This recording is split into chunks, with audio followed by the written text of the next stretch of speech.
Visiems sakau labas, stebintiems mūsų mini tinklaraštį, kaip sakyti, juoko formai. Esam gražioj gamtos apsupty ir vakar pasibaigėm Classic tipo stogelį. Ir šiandieną norėčiau pašnekėti apie tokį momentą, kad statėm stogą, pastatėm konstrukcijas, užsakėm skardą, skarda važiavo iki 2 savaičių, per tą tarpą buvo padaryti fasado tie tokie, kaip sakyti, pirminiai darbai, nes čia dėsis klinkerio plytelė. Ir atvažiavus skardai mes ją sumontavom, bet prieš tai mes žmogui padarėm garo izoliacijos montavimo darbus. Tai kaip matot, gegnės buvo sustatytos, buvo stygos sudėtos, jos suformuoja lubų plokštumą ir turim, kaip sakyti, tokį šlaito kampu einančias lubas. Tai mes prašėme, kad komunikacijų nedarytų jokių, apart tik tais išvestinė per kraigą dėl saulės modulių. Nėra jokių čia dabar komunikacijų, yra tik tais minimaliai elektra atvesta, bet jokių lempom, sakykime, apšvietimam reikalingų laidų nieko nėra, nei rekuperacinės sistemos, nieko, tuščia, plikas vidus, nei pertvarinių sienų, nieko. Mes padarėme garo izoliaciją. Aišku, taip gavosi žmogui, kad nesukrito visi meistrai, bet po šių darbų, kaip suprantat, galėjo eiti visos komunikacijos darytis ir taip toliau. Tai, kaip minėjau, vakar padarėme stogo montavimo darbų užbaigimą ir šiandieną atvažiavom tiesiog apšiltyti stogą. Tai visą laiką aš aišku rodau viską iš vidinės dalies. Turiu omeny iš po palėpės esantį vaizdą visiems rodau, o šiandieną norėčiau jums parodyti tokį, kaip sakyti, ir iš vidaus, ir iš pačio vidaus. Tai ilgai netemdamas lipam į palėpę, lipam į darbinę aplinką ir parodysiu, kaip viskas vyksta. Tai va, gal viskas nebus taip šauniai matoma, bet norėčiau pašnekėti apie kai kurios tik niuansėlius. Kaip matot, yra vykdomi šlaito šiltinimo darbai, kaip minėjau, lubos eina horizontalios ir eina šlaitu, kaip matėt. Jeigu mes šnekėtume apie konstrukcinius elementus, kaip čia kas padaryta, tai stogas, kaip matot, yra dvišlaitis. Ir niuansėlis toks yra, kad tarp šių dviejų šlaitų, ne tarp dviejų šlaitų, o tarp šių dviejų namų, juos jungia vidinė įlaja. Tai tarp šitų dviejų namų yra vidinė įlaja, kur aš kažkada video irgi esu padaręs, galite pasižiūrėti, kaip mes tas įlajas darėm ir darom, su EPDM pagalba, kaip apskardinam. Tai manau, kad 2-3 gal video atgal reikėtų atsisukti ir tikrai rasite. O šis stogas, tai kaip sakyt, kabutėse paprastas dvišlaitis, bet žinot, kaip su tais dvišlaičiais būna, paprastas, nepaprastas. Tai mūsų konstrukciniai kažkokie niuansėliai yra, mano galva, taip turėtų būti. Mes taip ir darom. Tai gegnės yra supjautos, yra andeklai sudėti, mes nededam jokių čia metalinių plokštelių, ypatingai tos, kurios yra skirtos presavimui, nes mačiau meistrai, kai kurie presavimui skirtas plokšteles, kurios yra su spigliukais, kala plaktukais. Nu, ne, ten tikrai ne tam reikalų yra skirta ir nėra antiek funkcionali. Mes dedam andeklus medinius, šitame viename andekle yra 16 sukalta vinių, vinis kalam 80-inius, 3,2 berot storio, nu automatiniu pistoletu, tai dar nėra mum, kad atsilupę ar įsiskietę. Iš kur tie andeklai pasidaro? Vienas niuansėlis yra, mes niekada nededam viengubos stygos. Mes geriau imam šiek tiek plonesnę, bet dedam visada dvi. Kaip matote, yra visada varžtai suimta. Na, vinis yra panaudoti ir varžtai. Sukame 2, o ne 1. Esu matęs tikrai, kur hebra po vieną suka, tai paimkite 2 lentas su vienu varžtu, susukite ir pamatysite, kaip jos viena aplinkui kitą sukasi. Tai su vienu varžtu tikrai neįdėt, taip trumpai šnekant. Reikia su 2 varžtukais tą padaryti, tame tarpe ir vinį kažkokį panaudoti. Tas gegnes, kad jos nesivaikščiotų, mes per vidurį darydinam va tokį va intarpą. Čia gal truputėlį blogiau matos, va tokį intarpą įdedam mes per visą stogo ilgį, va tų intarpų ten va šitų va pridėta. Tai šitie intarpai vėlgi yra daromi iš gegnio atliekų. Kaip sakyt, tai ar į šiukšlyną eina, ar mes panaudojam kaip konstruktyvinį elementą. Toliau stygą, tą templę vadinamą išsipjovę, mes gauname atlieką tokią, na, mes ją šauniai panaudojam. Ji yra montuojama iš dviejų pusių, ne iš vienos pusės.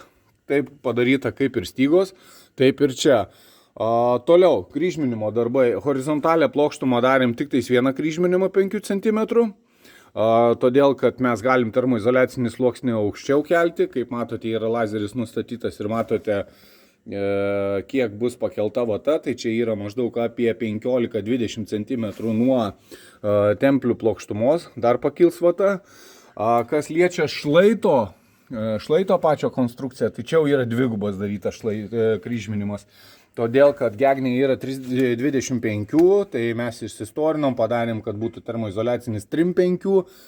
Dar vienas niuansėlis, ką esu tikrai matęs ne vienam objekte. Va čia yra frontonas, va mūro tas gabalas. Palėpė aišku šalta. Ir tikrai daug kas galvoja, kad užtenka apšiltinti sieną iš išorės ir tai yra ok. Ne, kolektyvas. Ja reikia ir iš vidaus apšiltinti, už tai, kad taip kaip lauke yra minusas, taip ir čia viduj bus minusas, nes tai yra šaltos palėpės principas. Tai iš vidaus nuo bent 10 cm būtų polistirolo.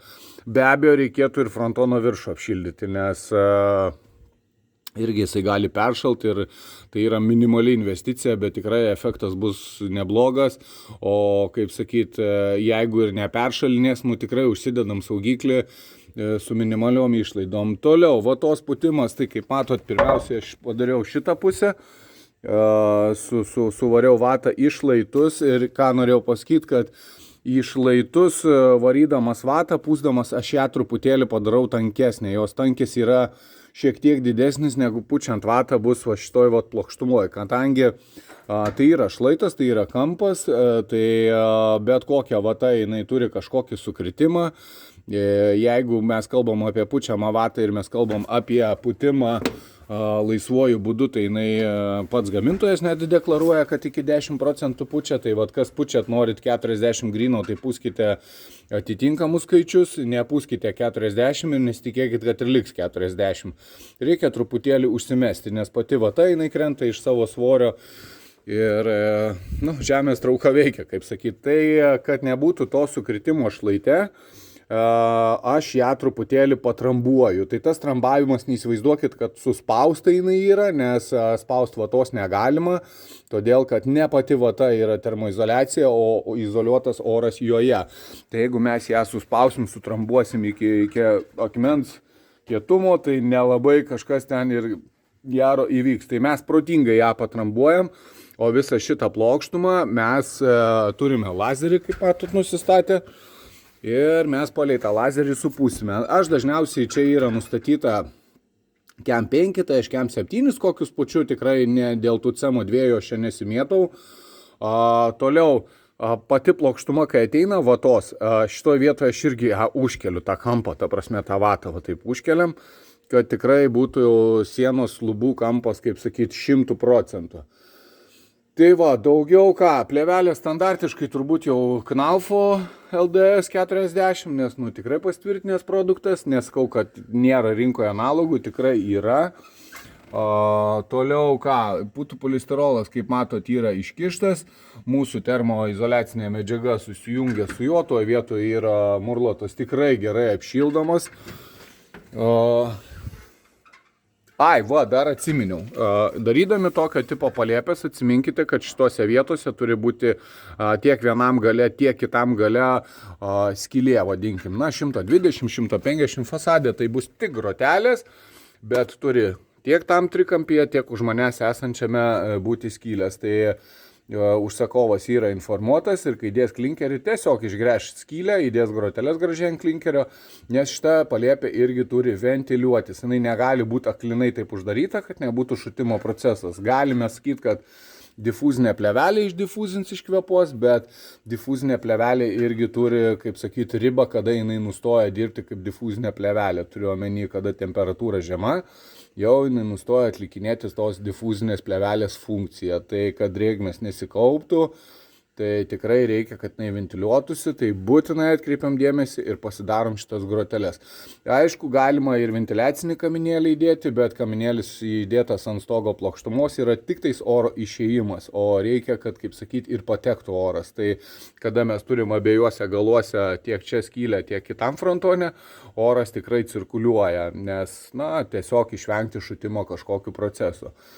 Va, tikiuosi, aš jums išsamei čia papasakojau, kaip matot, mediena nekalibruota, ėskit, pjaukit čia mane dabar, kas dirbate tik su kalibruotom, mums dėja ne visada pavyksta gauti kalibruotą, bet turim tikrai šaunius pjovėjus ir tikrai išpjauna gražiai, reikės kam kontakto, sakykit, tikrai pasidalinsiu. Faini vyrai, gražiai dirba, daug metų bendradarbiaujam ir viskas su ta mediena yra gerai. Tai va, tikiuosi naudingos informacijos pateikiu kažkiek.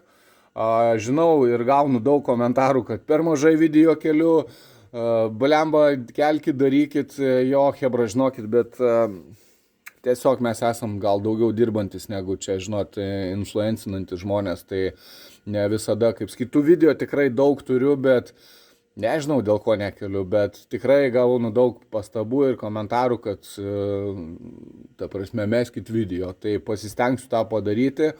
O ką, toliau tęsiam darbą, einu šildau kitą perimetrą ir varysiu šildyti, kaip sakyt, likusią dalį. Darbai čia kažkur truks apie 4 valandas šildymo.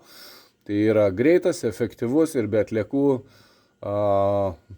padaromas, kaip sakyt, stogo apšiltinimas. Visiems gerų darbų, gero savaitgalio, iki kitų susimatymų.